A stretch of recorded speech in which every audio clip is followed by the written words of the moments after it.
When he passed away, he was 17. As a parent, you never really know what's going on. We know that about the time he started high school, we became aware that he suffered anxiety and depression to the point where he'd made attempts on his life. He said something to the effect of, well, it doesn't really matter.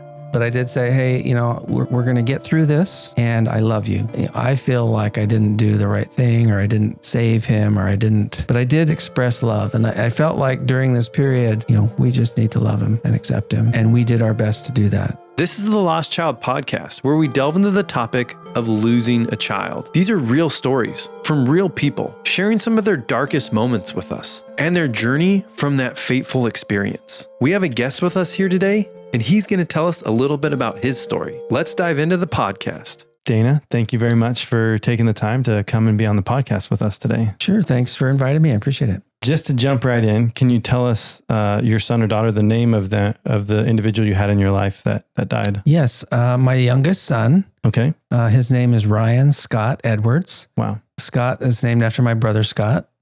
And he was a beautiful child and he is a wonderful person and suffered some things in his life. And but he's much more than what happened at the end of his life. Yeah. So we remember him fondly. And anyway, so. And your brother, Scott, is he still living? He's my younger brother. Okay. He lives over in Mesa. Cool.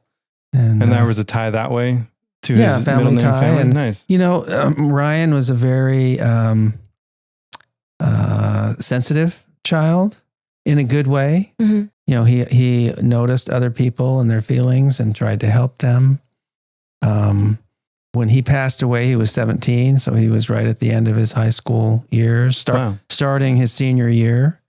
But, and as a parent, you never really know what's going on. We know that about the time he started high school, we became aware that he suffered anxiety and depression.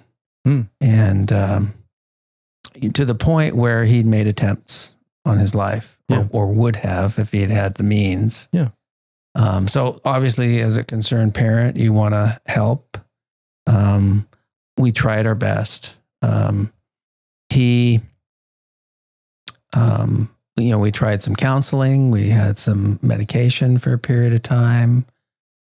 Some things worked, some things didn't work great. But we tried to love him, and but it was really hard those years when after we kind of found out what he was going through.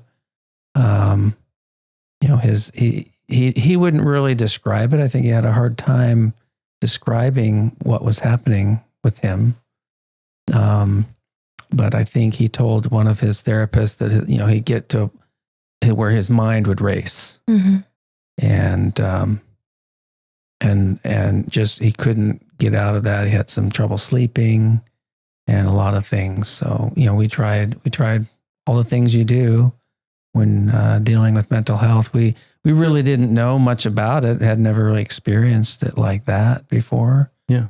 And so those were hard times to go through, but yet a lot of joy. He always was willing to serve others and help people. And he has, I always try and put it in a contemporary time frame because he's still there, in spirit. It's hard for me too, though, on some of that, right? Because like the way your finite mind talks about it is, it was. Right. It's not, it is. And even a couple of people have talked about it here on the podcast where they actually catch themselves saying he was or she was, and they're like, well, she is. Yeah. It's an interesting thing. Yeah. Yeah. And that's a perspective that I think we have gained and benefited a lot by having that, knowing or believing much more fervently, I think, than perhaps before we went through this experience. But he is, we know his heart is good. He wants to do good and wants to help people. And that was his nature. And he did have a clinical depression and suffered with that caused him great anxiety and great emotional pain. I don't really know how to describe it either, but Mm-hmm. to the point that ultimately he did take his life. Okay. And that's how he died. So backing up a little bit, do you have any favorite memories with Brian? Well, he's very funny and quiet, but also kind of a prankster. You know, he liked to Hold on a second. Sorry. play games. So we were right in the middle of, you were kind of telling us that Ryan is kind of funny. He's some funny. stuff like that. He's a little bit of a jokester. One of the things that he did enjoy in life was physical exercise. Yeah. And we went and did a couple of mini triathlons as cool. a family. We did Pat's Run one time. But those times were fun because we'd always go out and eat. In our family, we eat our feelings. So we love to eat and have, that's our thing that we do. And so we did that. And one of my favorite memories, we'd go out up in Eastern Arizona and we had to camp out overnight, and it was a small city, and they sponsored this little mini triathlon where you swim and you ride a bike. And so one of the pictures I like of him is he's riding in his bike and with his thumbs up. And, I always felt like, he had some fun doing that. So, and we had fun together.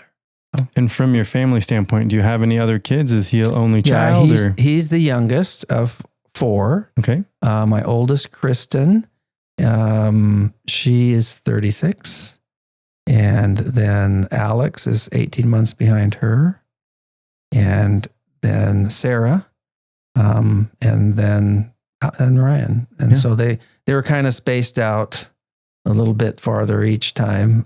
But Ryan is really a miraculous baby. Pam can probably tell you more about that, but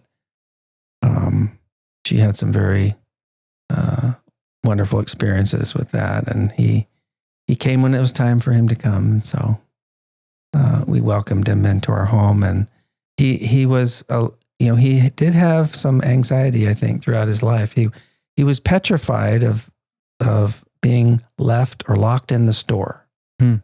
Like he didn't want to be in the store after dark. Can we go now? Can we go now? And so that was just kind of an odd thing. And I wonder if that was kind of some of it. But that was when he was like 6, 7 years old. Yeah. Okay. Very young. And then by the time he was in high school, starting freshman year, a lot of things were changing. And, he started to struggle with the depression. And how did some of that actually evolve or come out? Did he come and tell you, hey, I have these feelings, these thoughts? Did you approach him?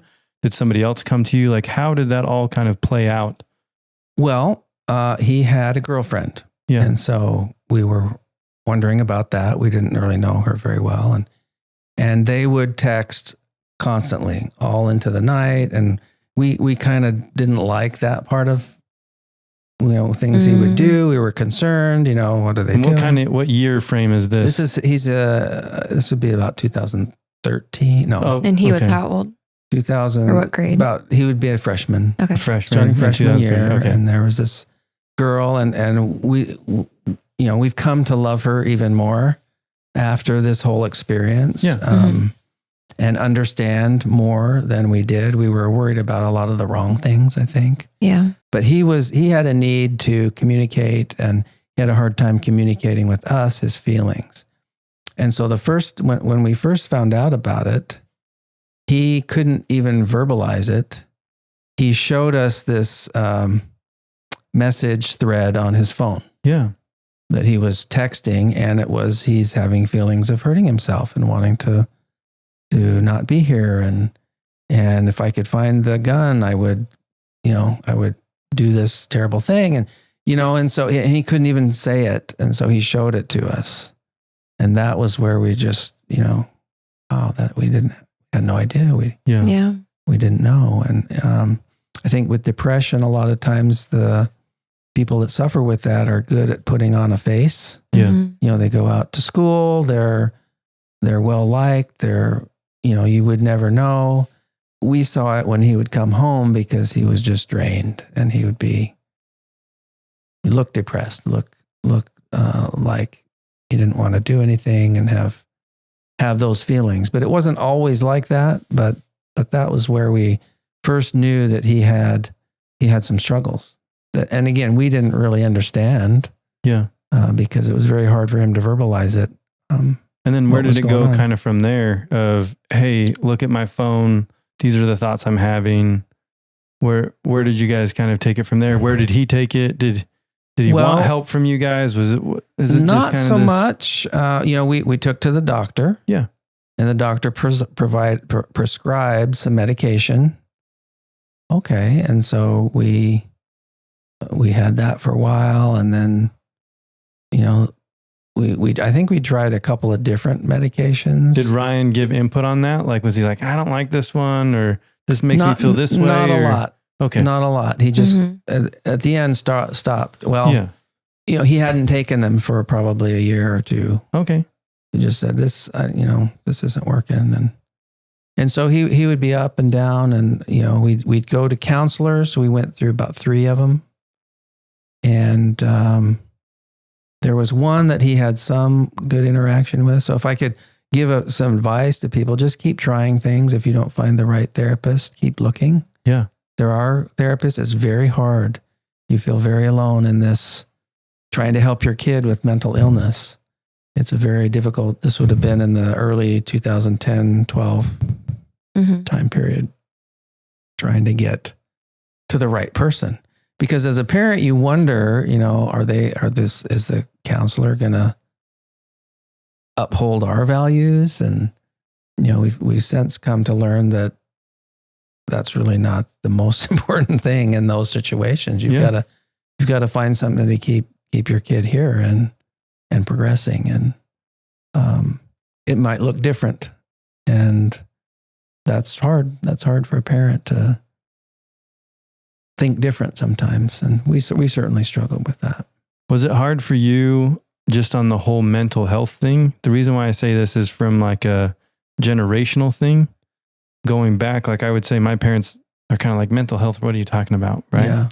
And so was there a struggle there? Like, you're 17 or 16, you're struggling with this mental health thing. Was there any internal stuff that you kind of had to My thing was, okay, I know that mental health is a thing. It's a real thing. I didn't have a problem with that. My struggle was with, okay, because I remember way back when I was a teenager. Yeah. I had feelings, I had struggles, not like, they weren't clinically depression. I didn't want to hurt myself, but there was hard times. It's hard to grow up. So how do you separate what's kind of the normal angsty teenager stuff from medical, clinical, mental problems? Yeah. And I never really figured it out. I was too busy trying to be a parent and help him make good choices. And I think in hindsight, be more accepting, more listening. And I don't know. I don't know if it was me that shut him down in communicating to me. But it was very difficult. He just wouldn't talk about his feelings and so it was kind of hard, mental illness. You can't see what somebody's feeling. You can see their face, you can see their countenance, how they look, and you can tell something's going on, but you don't know what it is. And so I felt like I was always making the wrong assumptions, or I learned later that you're worried about the wrong things, Did you ever feel like you were walking around on eggshells of Absolutely. Like, make sure I don't say the wrong thing or do the wrong thing to make it worse, but I want to make it better, but I don't know how to make it better. I love my child so much, but I just don't know what to do. All of that. Just tried to express love. This is me. I just felt like the answer is love and acceptance. And it was a struggle. He made choices, had different opinions about things that were different from me and our family and how things used to be. And he wanted to do things differently. And here's also a reminder to subscribe and follow this podcast on whatever platform you're listening to. Now, back to the podcast. I think I could have been more more empathetic, and more understanding, and more faithful that things would turn out. Yeah. So anyway, that's kind of my struggle is during that period was, what do you do? What do you do? How do you still I guess having the feeling, well, you still have to live your life. You still have to, well, sometimes when you have these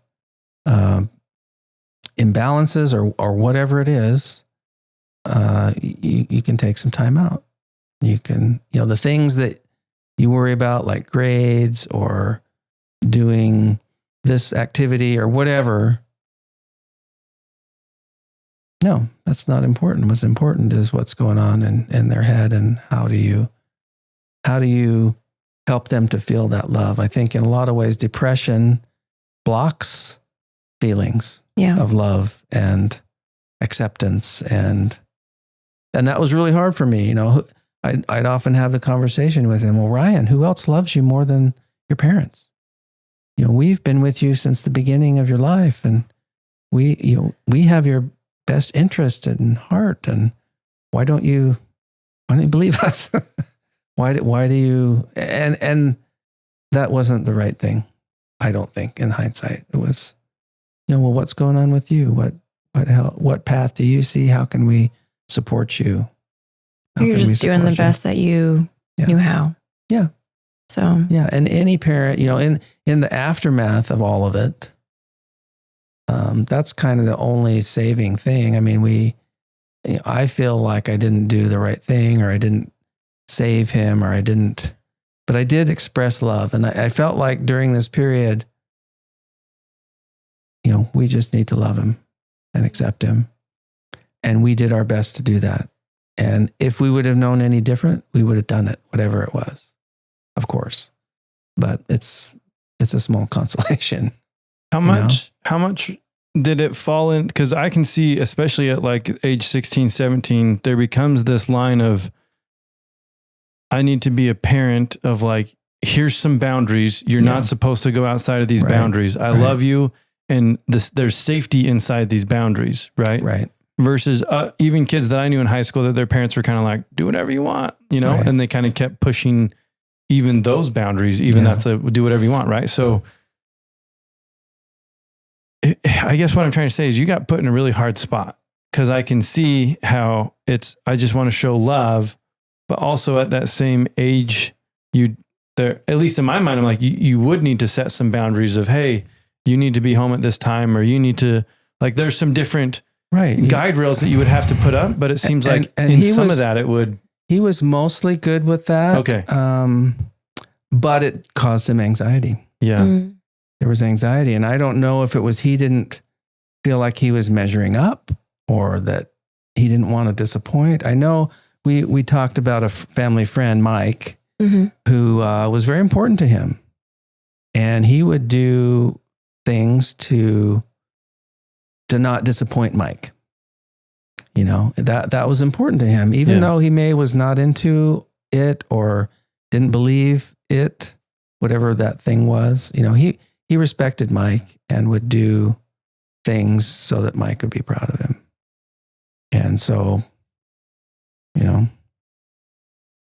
it was a little bit harder as a parent, right? Because you're the one that makes the rules, and what do we do? How do we proceed? And it was really hard. It was a really hard time, but I'm sorry that you are kind of placed in that situation, and then that any of this even happened. It's not a great place to be. And just even in that,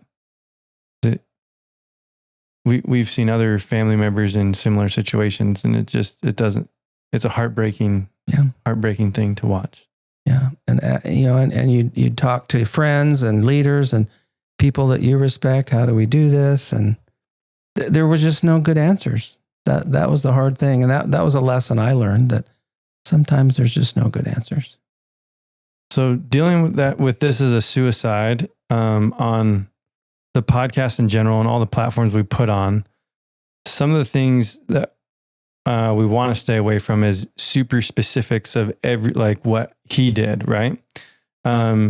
So what I would like and what I've always done with everybody else that is in a similar situation is, okay, from your perspective, can you give us all the details of how you found out, how you came to know, and kind of how everything played out from your end, just so we can understand a little bit and we have a full context of what was going on with him, but all of it from your perspective of the day that he the day that he happened. I can and run you things like through that, and I'm comfortable doing that. So I'll back up the day before. Yeah. Because I think that's important. And maybe the day before that. Okay. It seemed to me that Ryan was at one point struggling, but also doing better. Yeah. There'd be this kind of strange thing. And so maybe a couple days before, he asked me, "Hey, Dad, let's go get some shawarma." That's the line from, I think, in one of the Avengers movies. Okay. He loved the Avengers. He was a big fan. And so at the end of the movies, they say, "Hey, let's go get some shawarma," which is like, we go to this Greek food place. Mm-hmm. Yeah. Because you eat your feelings, like you said. So yeah. You love to do that. And so I jumped on that because usually that was an unusual thing to say. Yeah, let's go and have that. So we talked a little bit and had our food, and it was a wonderful, nice time. And then the day before he passed, he must have been suffering. He must have been anxious. He tried to go see a girl, and we knew the girl's parents were not home. It's not cool to go over, but I think he was really struggling with something. And I don't know what it was, but so we kind of found out that he'd been trying to make this happen and talk to this girl. And so your parent vibes, spidey sense, which was totally wrong in my case, but so I had to be the parent. I had to say, "Hey, that wasn't cool. You didn't do that. You need to give me your phone," or whatever. There was a how did that come out? Like, he came back, or you found out that he was there, or like how? Yeah, I can't remember how I found out, but it was through some other parent or somebody that, "Hey, did you know?" Yeah. "Yeah, I'm sorry that happened. We're not okay with that," whatever. Yeah. And I don't really, honestly, today, I don't think there was any sinfulness kind of things going on. I think he was struggling mentally and wanted just somebody to talk to. Yeah. That he could relate to and talk to. So anyway, so he came home, and I thought it was a calm discussion. I have no idea how he perceived thought about it. Probably not great. And then there's two things that happened there. Something about, and it was a statement that I made about, you need to be respectful or whatever. And he said something to the effect of, "Well, it doesn't really matter." And that kind of bugged me. And so I said, "Well, that's just a cop-out." So that was not empathetic. That wasn't, I hear what you're saying. It was kind of a bop, Mm-hmm. How dare you share your feelings with me? Yeah. And some level from a parent, I can relate, though, that anytime our kids say that same phrase, it bubbles me over a little bit. What do you mean you don't care? Like, right? So I'm just saying that from a relatability standpoint. That's not the best thing to get from your child. And even in that moment to think, I need to show love. You know what I mean? So I realize that's the sentiment that you're kind of saying. So I was a little bit upset, but I did say, "Hey, we're going to get through this. Yeah. And I love you." That was the last thing I said to him. And I'm very grateful for that. I don't think he heard it. I don't think he could feel it at all. But at least, again, we're doing the best we know how. Yeah. So I believe that was a Friday night. And then, so Saturday morning, my wife, Pam, she's an avid hiker. She gets up super early before the sun comes up. And this would have been September. Gets up early. She'd always go and check on Ryan in his room. So she's up early. I'm out. And then she comes into the room and says, "Dana, Ryan's not here." I can't find him. So instant panic, where does he go? He's probably gone for a jog or he's gone out or whatever. Didn't really think much of it. And then the kitchen was kind of in disarray. Like he was looking for some things and just weird. And then, so I found him. He was in our car out in the front driveway. He had, again, I don't want to get too specific on this, but he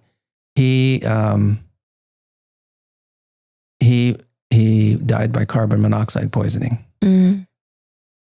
And so I didn't know that. So I opened the car. It was very warm in there. His body was warm. I thought, okay, well, maybe there's a chance.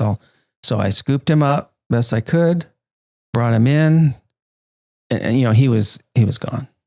His eyes were glazed over. He was not breathing. So what do?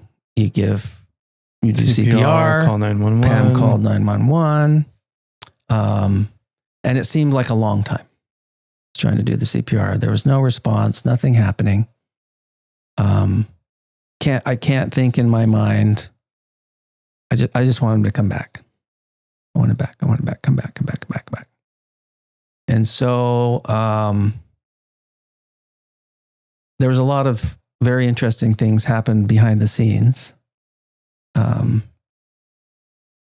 Our friend, who's a police officer, City of Phoenix, he was listening to the radio at that early time in the morning and heard our address. And he said, that's Pam and Dana's house. What's going on? So he investigated a little bit and heard about it. So the dispatch came out and the paramedics came. And they were kind of in very slow mode. I could tell. They kind of were just going through the motions. It wasn't sense of urgency. I did my part. Mm-hmm. But, they gave him some medicine. They put an IV in, but it was not an urgency thing. How soon did they get out there after you had called? It seemed like a half an hour, but it was probably more like 10 or 15 minutes. I don't really know. Yeah. Because from that point forward, the day really... Time stands still at that point. It just, you don't know what's happening. And our police friend, and anytime there's a suicide or suspected suicide, the police have to get involved. And that can be very traumatic. Well, our friend made sure he called the right detective or whoever came over. And he was very gentle. Said, "Hey, I'm so sorry this happened." And no one had told us that he had passed away for real. Because you had just... Because I did the CPR thing for a while. They came, they put an IV in, they put him in the ambulance, and we're going to go to the hospital. You guys didn't go to the hospital? And we didn't go with them. Okay. But my son Alex, he was there. We woke him up and said, "Hey, Ryan has made an attempt on his life. It looks really serious. Can you take us down there?" And so kind of when all this is going on, the police show up and say, "Hey, we have to do this investigation." I said, "Yeah, whatever you want to do, go in. His room's here, do this, do that." So we weren't there for that. Okay. Oh, okay. And they said, "Okay, well, we'll meet you at the hospital later and we'll do our investigation." But anyway, that was kind of interesting that our friend somehow got a person, because that can be very difficult. Oh, you can't leave. You've got to answer my question. It can go like that. Yeah. But it didn't for us. He also called some of our church leaders, our pastors, and said, "Hey, you need to get on it right now. Go down to the hospital right now." Mm-hmm. Yeah. Hey, Lost Child Podcast family, if you love what we're doing here and want to support us, we started a Patreon account. It's a platform where you can sign up for a monthly subscription to help support our podcast. In the video description, you can find a link to our Patreon account. For as little as $10 a month, you can help support the Lost Child Podcast to help share these stories with the world. So please help support the podcast and help support us by visiting the link in that video description. We thank you. Now, back to the podcast. So within a few minutes, we came into the hospital room. They were very sweet, very, very gentle. And we're just wrecked. We're just wrecked. And they said that at the hospital, Okay. they said, "I'm sorry, your son has passed away," and we couldn't revive him. And with carbon monoxide poisoning, it's very final. You kind of go to sleep, and that's carbon, the way it binds with it prevents you from recovering. We subsequently learned from a doctor friend who came and visited us. He said, well, for what it's worth, it's a very peaceful. He didn't suffer, because we wonder, is he suffer? Is he gasping? Is it horrible? He said, no, I've dealt with cases like this, and they just go to sleep. And so, as awful as it was, so we're down at the hospital. They've set up a room for him, and they said, you can take as long as you want, be with him, hold his hand, do whatever you want. So then we start making calls. Called my brother, Scott. Called my daughter, Kristen. They're living over on the other side of town. How did those calls go? Was it painful for you? It was, but we got the words out. We got the information best we could. And so there was a period of maybe an hour. A good friend of ours, Audra, came over to the hospital right away with her son. I think he came. He and my son were really good friends. Yeah. And we just bawled. It was just shock, total shock.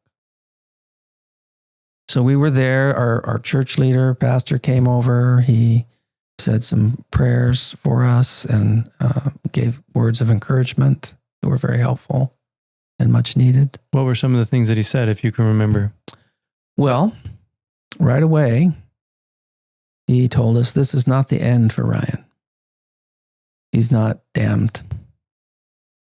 That's kind of the popular religious teaching is if you take your life, you're damned forever, and you're going to go to hell or whatever. But he was very clear in that is not the case. And he gave us some things to read, the words of leaders and people that we respect. That this was an illness. He was sick. He was not in his right mind, and in cases like that, the Lord is the only one. God is the only one that can judge us. And over weeks and months, we've had some wonderful spiritual experiences that let us know that he's okay. He's being loved, and he's sorry. But again, it's not the end for him. So we took great comfort in that, and we took great comfort in our religion and our understanding of life and the purpose, and we really doubled down on our faith. Yeah. To be honest, it was like, Was it ever hard to go to church? Did it ever get that to a point? Sometimes. Or was it not? Okay. Sometimes our congregation is very loving. They helped us so much. We had so much food that just showed up, and other friends, all friends. This was a remarkable thing that happened. So early on, like we're in the hospital, what are we going to do? We don't know. On the way home, and I'm just sobbing. I just can't. And my son was wonderful. He drove. He took care of us. We're both just wrecked. But we knew that it was important to tell the story of Ryan, who he was, who he is, and not be ashamed of him. His life and who he is so much more and such more wonderful than this terrible, tragic thing that happened in his life and his life here on earth. And he was in a community at school, the band people, and they are remarkable. They take care of one another. They have leadership systems. They support. They're a great emotional support. And I know over those years in high school, Ryan got a lot of support, and I'm sure that kept him going sometimes. Because I think this wasn't just a one-time struggle. He had thought about it often. There was another time when I came in and he was trying to, commit suicide, and I was able to stop him. And that's, I think, how suicide and those times of intense emotional pain, anxiety, whatever it is, those don't last. And if you can get through those, you'll be okay till the next episode or whatever. And so there was a couple of episodes like that where he was struggling and we got him through it. And I think the band was key because that's his peers, people he could talk to, people he respected. And so that day they were going to, Saturday, they were going to have a competition band. If you're ever going to be band parents, just know it's a lifestyle. Okay. It's as much a lifestyle as like sports or travel teams or whatever. They're always going on competitions. This was September, prime time, right? Mm-hmm. They're going to have a competition and so we did have to call the band teacher, and she was wrecked as well. She loved Ryan, and the whole band was wrecked for it. And they decided that it would be best if they canceled their competition, which is very unusual. Yeah. But everyone is just wrecked. And so they said, we're going to have a vigil that night, Saturday night, at the football field. Wow. And I said, we'll be there. It was very important to both of us that we be there and talk to these kids who are, one of the things I learned subsequently was that if there is a suicide in a population of people, that doubles the risk for that population of having a similar thing. We look back at the history of the school he went to, there was a suicide every year, and so it's a real thing. And so we go down and we see the football field, and they invited the whole community. The band got out and invited the whole community. We're going to do this thing. And we saw them come down from the band room. They marched in their they weren't playing instruments or whatever, but they had candles. They came down and they do what's called a cinnamon roll, where they make this spiral and it spirals into the middle. So everyone is in the center and it's like a big gooey hug, just a sweet hug and a support. That really affected us. We thought that was incredible that they would do that for us. And so I said a few words, said, Ryan he's gone from this life and this is a terrible thing that happened, but his spirit lives on and we know we're going to see him one day. And it's going to be okay eventually. We're very sad today. This is an awful, terrible day. But we want you to know that it's okay to talk about it, and we're okay to talk to you about it. And if you're having struggles, you can get help. So that was our message. This is a terrible thing. We never want to have this happen again. So we put some energy that day into being with those kids. And some other things happened, and it was just the whole couple weeks was just a fog. But I remember a few things. Was it hard to say those words that night? I just felt that it was very important. Yeah. To say them. So yeah, it was hard, but that's a message those kids need to hear. Because we never want anyone to, we know that those kids and others suffer. Yeah. And part of the suffering is I'm alone. Nobody knows. Nobody cares. That's not true. Nobody gets me. That's the depression talking, right? Nobody gets you. Nobody understands what you're going through. That's the depression talking. Get help. There are people that want to help. And it's even with that being true, it's not easy to get help. Yeah. So you said you hadn't really remembered like the couple of weeks afterwards. Do you feel like you couldn't really feel anything during that time as well? Like kind of numb? There was numbness. We had great support. I mean, we had people come. We had someone was assigned to us somehow through our friends to make sure that they put food on a plate and they'd give it to us and watch us eat it. because there's so many things going on with the funeral arrangements, and it's an awful time. Yeah. Camille couldn't even really eat. She didn't want to eat. She Right. it was just, yeah. Yeah. And you forget. Yeah. Yeah. I end up losing a little bit of weight, since recovered and then some, but yeah, it was a total drain. I was off work.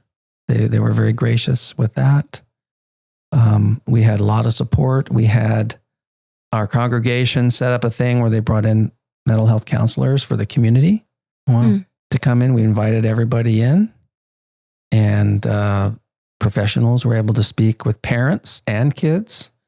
One of the nice things that the kids did from that particular thing was they wrote messages on this big long paper, and then they gave that to us. So letting us know that, they're here for us. They loved us. They loved Ryan. That was the thing that we didn't know as parents. What's going on at school? Is someone bullying him? Is he having is that part of it? Did something terrible happen? We don't know. Yeah. But through this experience, so many people loved Ryan, and we knew that. We felt that. And so that was a great, I don't know, I want to say relief, but it was a relief to know he was loved and respected by his peers. So hard way to find out, but a good thing to know as a parent. In your words, you said you were wrecked. How long did it take you to get over that feeling of being wrecked? Someone described it to me this way. Losing someone in that way, or a child or whatever, or grief of any type, there is no right way. There's no timeline. And it's but people would say you will be able to carry this burden. You will develop strength. You will be able to laugh again. You will be able to function again. And it's your timeline. It doesn't have to happen in a week, a month, a year, 10 years. You will develop strength, and that's been true. And they described it as you're like on a boat in the ocean, and here comes a wave. Boom, it crashes over you. You can't breathe. You're struggling for air. The first week or two, here's another wave. Boom. Every time you come up for air, boom, another wave just pushes you down, and you feel just helpless, out of control. And for us, it helped. We did some things that helped us to try and be in command of our life.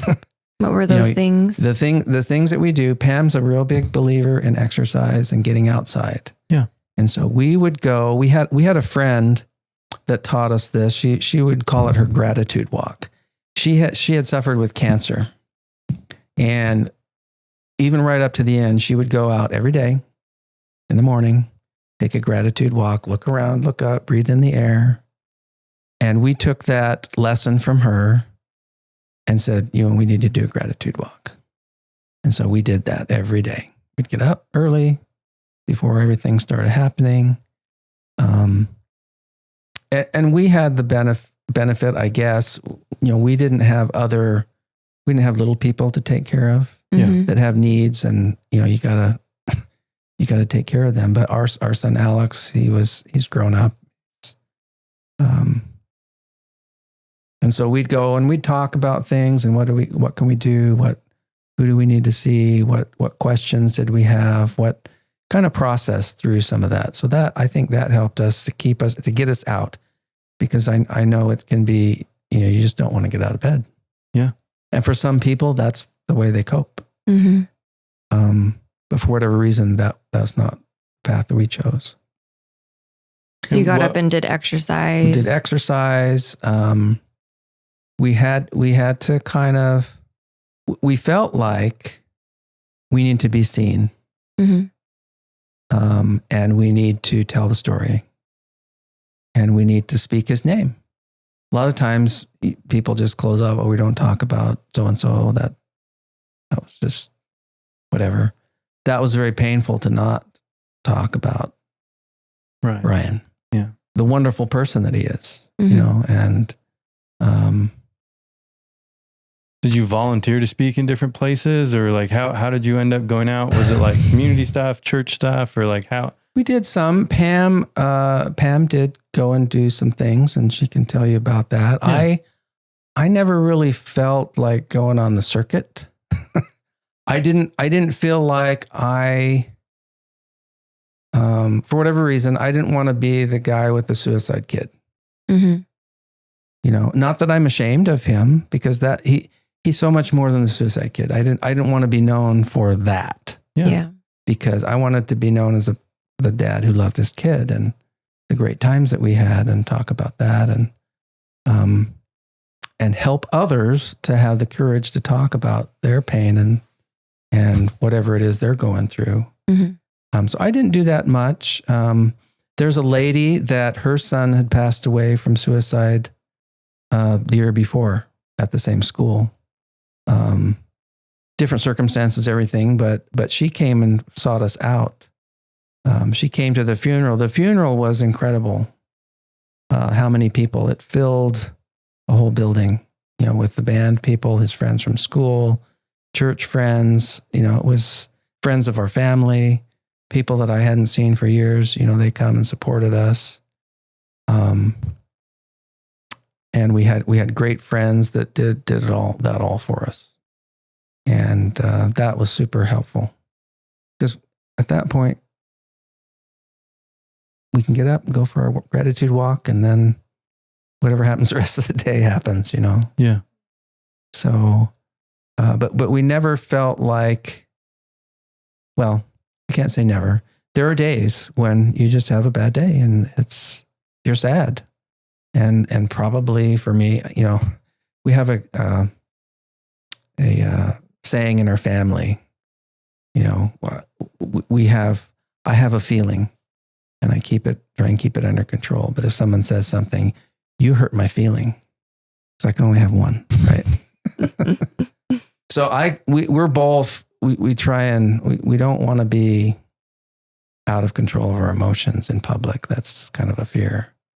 But I think it's important to let people know that, yes, you're struggling, you're going to make it, you know, it's going to be okay. We still don't know how that's going to happen exactly, but we know that that's going to happen. That's our bedrock that we go back to. Did you guys do anything else, like journaling or therapies, medications? You know, we did go see a counselor. She was very helpful. Our insurance, whatever, it covered 3 sessions. So we did the full 3 sessions. There's some things I probably still need to do, like the journaling, to record all those experiences before and after and what it was like. And what were some of those helpful things that you got out of those 3 sessions with a therapist or counselor? She told us that it was okay to not have a timeline. And we talked in general about some things that might happen in your grief journey: being angry, being overwhelmed, being resigned. Yeah, I can't remember all the steps, but you know, the things that happen, and there's no order. It's not like, okay, well, I checked that one off. I'll go to the next step and I'll do that. Well, no, here comes that other one again. I'm feeling angry. I'm feeling, you know, and I think it's hard for me, at least sometimes, to process my feelings. Yeah. Like, why am I so edgy, or why is this happening? Or, but we had a strong faith that, as hard and awful as it is and was, that it will be okay. We just need to tell our story and be open to people. And since then, people know us as somebody safe to talk to.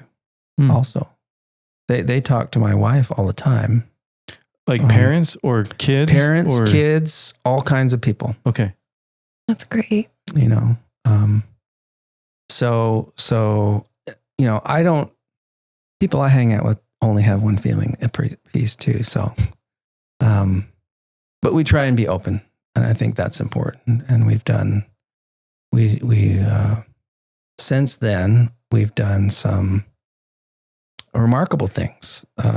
We had some friends, because Ryan liked to do some physical things. We said, well, a friend said, hey, can we do a bike run event, community event.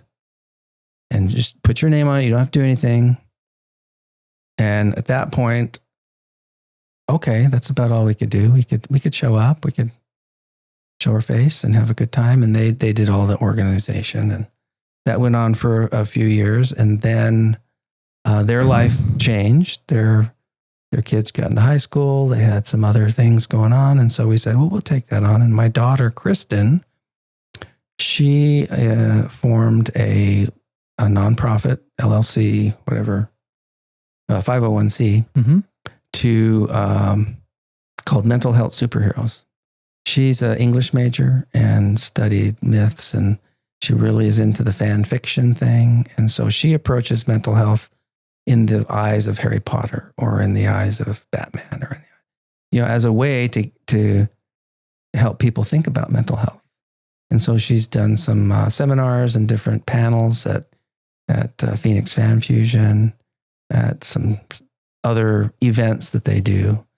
And so as part of that, we kept the race going, and I became the organizer for that. And we've done that. That's really cool. I think it was our 8th or 9th time this past February. Oh, wow. And we do that down at the school. And right now it's a 5K, a 10K, and a 1 mile fun run. Mm-hmm. We have costume characters that comes, Chewbacca, the Mandalorian, Captain America, Tony Stark. Sometimes you get Ant-Man. You never know who's going to show up. But anyway, just a community event where you can come, have a good time. It's not a heavy thing, but we also talk about mental health and where to get help. So we have people in the community, whether they're school counselors, or we have this gal that has a therapy dog. What's her name? The lady's name is Amber, but Pepper the pit bull. Anyway, she's a licensed therapy dog. And so she comes and gives love to everybody. And the band kids come and they play some tunes. And it's just, and then we have the kids from the ROTC do a flag ceremony. It's really fun. If people wanted to learn more about this, is there a way that they could go online somewhere? Or how just could they go find to out about this? mentalhealthsuperheroes.org. Okay. And I don't know how much longer we're going to do it.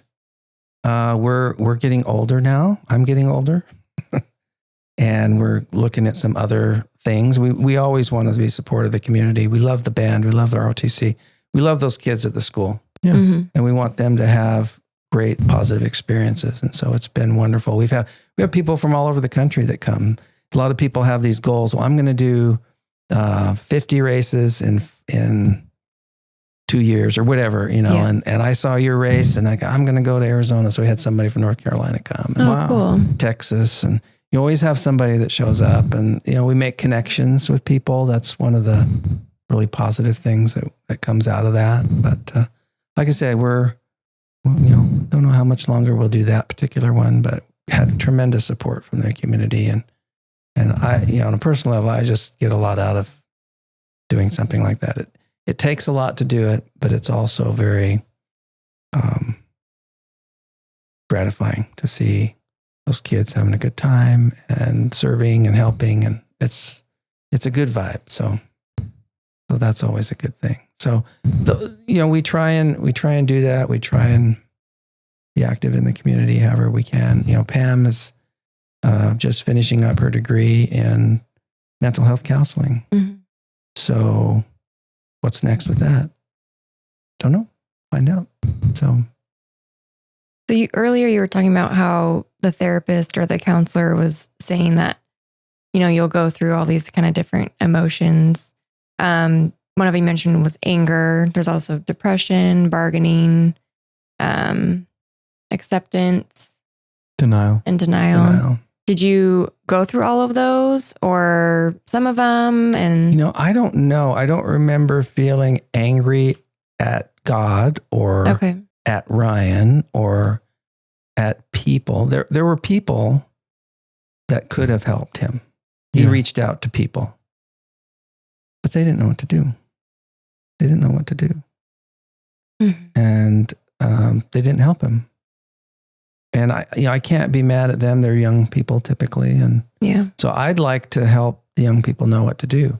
One of the really neat experiences that my daughter had somehow, she was in middle school. This would have been years before this all happened, but she walked into the bathroom and the girl was having a crisis moment and wanting to hurt herself.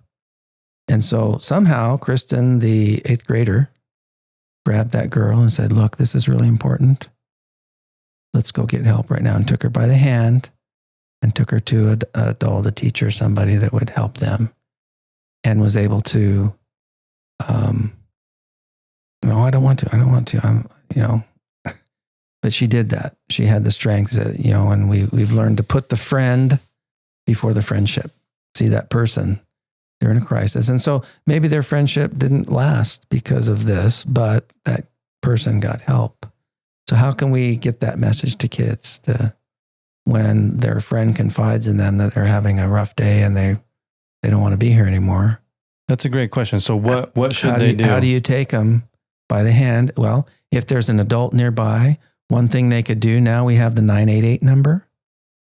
Get on that 988 phone call. Yeah. And call them together. Okay. Don't just say, oh, you need to call 988. See ya. And it's a suicide hotline. Yeah, that's a suicide and I'll hotline. put the link to that down below. Call 988. Yeah. You can call that number anytime, even if you're not in crisis. It would be good for you. Just as a person that knows people, you're going to know somebody that has a mental health issue, or you're going to need this information. Is it also like a texting thing too? Because I could see a lot of people nowadays, especially not wanting to have to actually call, but just be like, hey, I'm having problems, but like wanting to text the hotline. Is that also it? Or is it just calling? I'm sure there's some way to communicate. Technology is a double-edged sword. Mm-hmm. It can be very good. That 988 number is great. But I would say call with that person in crisis. Okay. Yeah. Call them, stay with them. Don't just say, here's a card, have a nice life, Mm-hmm. And again, it's a crisis moment, and those moments pass. Yeah. And that's anybody could do that. Let's play another one out too, right? Because that one's like, for instance, your daughter was in the bathroom, whatever, with that girl. Mm-hmm. Another one, you might be in a room with somebody. But let's say that you get a text from one of your friends that's like, hey, I'm thinking about hurting myself right now. You're not necessarily next to them, right? You're somewhere away from them. They sent you a message. What's kind of a call them? Call them on the phone right then. Yeah. Talk to them. If they won't pick up, go and find out where they are. Or if you can find out, go and be with them. I think that's the most important thing, is to be with the person in crisis. Okay. And you don't have to, you could take a mental first aid class. That would be helpful to kind of know. Sometimes it's very hard. Like if you call 911, they might send a police officer. And if a person is not in their right mind, they may not be compliant. Yeah. And it can escalate. And that's not great. We do have a few trained police officers in Phoenix that are mental health trained, and they know. Because most of the time, a person who is in that state of mind is not a risk to themselves or others. They might be a risk to themselves, but typically they're not going to go on a shooting spree. That does happen, but the vast majority of times, that doesn't happen. Yeah. So be careful. Make sure you ask for the incident response team that deals with mental health if you can. But get to that person or be with them. Stay on the line until someone else is there with them.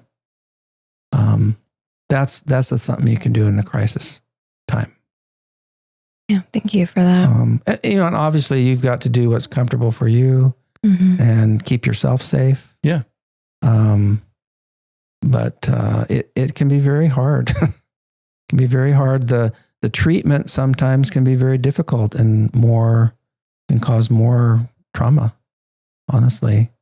But it helps to have that trusted person that will be able to be there with them and help them and advocate for them during that time that they're not in their right mind, and help get them through that crisis moment, or help them be a bridge. We say be a bridge to the professional help that's going to be useful. That's good. And I like what you said, put the friend before the friendship. Yeah. I mean, it might cost you the friendship because, I didn't want my parents to know, or I didn't want such and such teacher to know, or the school counselor, whatever. I didn't want anybody to know. hey, but you lived another day. Yeah. And you're going to get some tools and help as long as you look for that. And you can be that bridge to help somebody. Yeah. Because that's important. On the other hand, if you didn't do that, what an awful thing to live with. That you didn't know, you weren't prepared.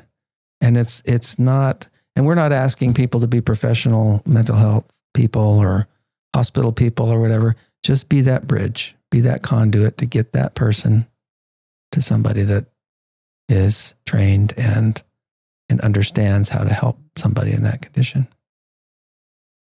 So Ryan's death happened in September of 2014. Okay, so we're coming up on 10 years. Yeah. In the 10 years, or in a little over 9 years, would you say even in this last year, you've had some really hard days? Probably not a lot, but it happens. It comes out of the blue. Yeah. Generally we function, but I think for me, there might be some anger that's like pushed way down or whatever. Mm-hmm.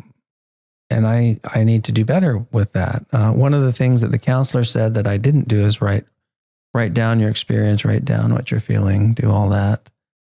Kind of fallen off the physical health thing. She said physical health is great. Get sleep. Sleep is like super important. Yeah. Like whether you've gone through a trauma like this, get your 8 hours of sleep. Or with a young person, that I think that happened to Ryan. His sleep was detrimental. He didn't sleep at night. He had insomnia. He would stay up and message all night and whatever, and then be just wiped out in the day. And that's a compounding thing. And that's something that you can do if you do suffer from that. Maybe your therapist can help you with that kind of a plan or what things are going to work for you. Yeah. But physical activity is important, and sleeping, that's big. Yeah. So I'm sure that helped us. We sleep. That's kind of my coping mechanism is sleep, maybe too much sometimes, but that sleep cycle is important, and it will throw things off if you get it that way out of whack. So. If you could go back, not before Ryan's death, but somewhat right after Ryan's death, to just help yourself, what's some advice you would go back now and give yourself right after Ryan's death?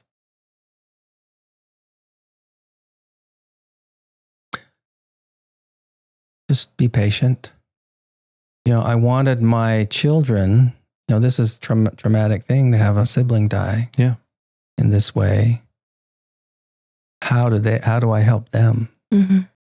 How do I make counseling available? How do I make sure that they work through it? Be patient, because you can't make them do it. Yeah. And each of my kids is different, and they respond differently, and they need different things. So just be there for them. Show love, empathy, and concern, and stay in contact. I have a friend who it's very difficult to this day with their family situation because of different family members needed different things, and so for a period of time the family was not talking to each other. But slowly over 10 years, things are happening, moving in place, and discussions are happening, and it's hard, painful, but things are coming the right way. I have other friends with other family situations that are very difficult, estrangement, and it has real consequences. That acceptance part is not something that people want to do. And I felt like I accepted pretty early on, look, this happened. I don't have all the answers, and I'm not going to get all the answers anytime soon.